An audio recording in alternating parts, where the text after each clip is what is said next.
नमस्कार दोस्तों, आपका हमारी YouTube चैनल धार्मिक कथाएं और कहानियां में स्वागत है। आज मैं आपको कार्तिक पूर्णिमा व्रत का महात्म्य और संपूर्ण कथा सुनाऊंगी। अगर आपको यह कथा अच्छी लगे तो आप वीडियो को लाइक, सब्सक्राइब और शेयर ज़रूर कीजिएगा। आइए सुनते हैं सबसे पहले कार्तिक पूर्णिमा व्रत का महात्म्य। कार्तिक पूर्णिमा को त्रिपुरी पूर्णिमा के नाम से भी जाना जाता है। इस पूर्णिमा को त्रिपुरी पूर्णिमा की संज्ञा इसीलिए दी गई है क्योंकि कार्तिक पूर्णिमा के दिन ही भगवान भोलेनाथ ने त्रिपुरासुर नामक महाभयानक असुर का अंत किया था और वे त्रिपुरारी के रूप में पूजित जाते हैं। ऐसी मान्यता है कि इस दिन कृतिका नक्षत्र भी शिव शंकर के दर्शन करने से 7 जन्म तक व्यक्ति ज्ञानी और धनवान हो जाता है।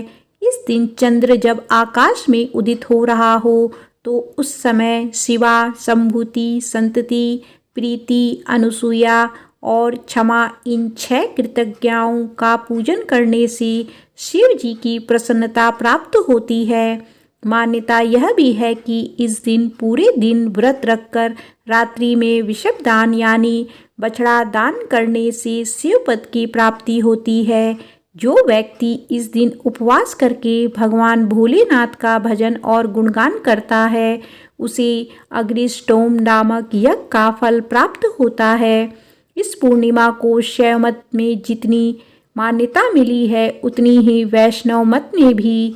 वैष्णव मत में इस कार्तिक पूर्णिमा को बहुत अधिक मान्यता मिली है क्योंकि इस दिन ही भगवान विष्णु ने प्रलय काल में वेदों की रक्षा के लिए तथा सृष्टि को बचाने के लिए मत्स्य अवतार धारण किया था। इस पूर्णिमा को महाकार्तिकी पूर्णिमा भी कहा जाता है।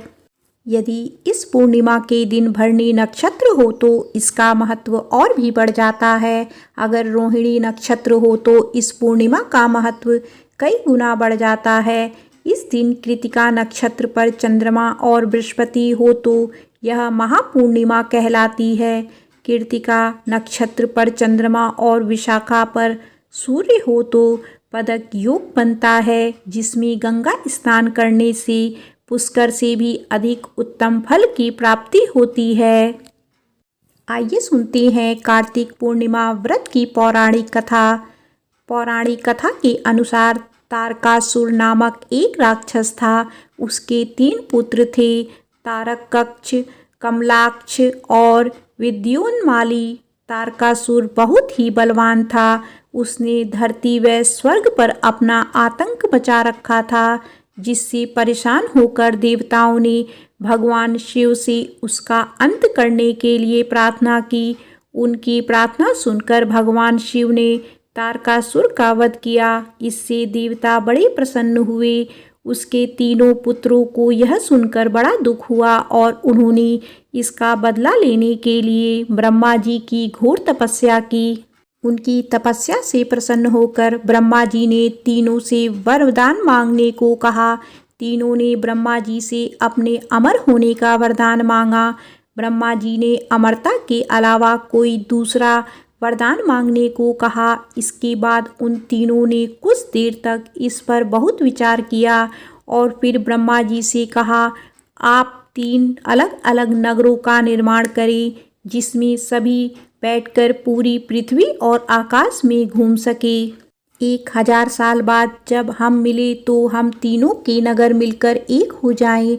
जो देवता तीनों नगरों को एक ही बाण से नष्ट करने की क्षमता रखता हो वही हमारी मृत्यु का कारण बने। उन सबकी नज़र में यह एक असंभव कार्य था। उन्होंने उन्हें वह वरदान ब्रह्मा जी के निर्देशानुसार मैं दानव ने उनके लिए 3 नगरों की स्थापना की।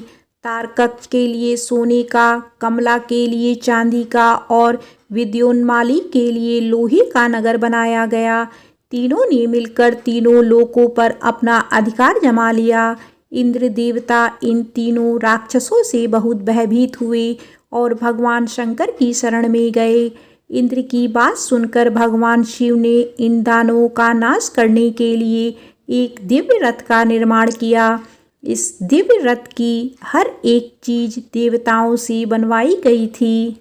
चंद्रमा और सूर्य से पहिए बने, इंद्र, वरुण, यम और कुबेर रथ के 4 घोड़े बने, हिमालय धनुष बने और शेषनाग पत्यंचा बने। भगवान शिव खुद बाण बने और बाण की नोक अग्निदेव स्वयं बने। इस दिव्य रथ पर भगवान शिव स्वयं सवार हुए।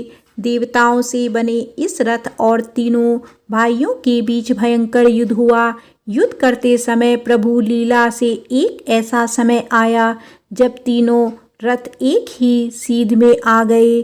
जैसे ही ये तीनों रथ एक सीध में आ गए, उसी समय भगवान शिव ने अपने बाण छोड़े और तीनों का नाश कर दिया। इसी वध के बाद भगवान शिव को त्रिपुरारी कहा जाने लगा।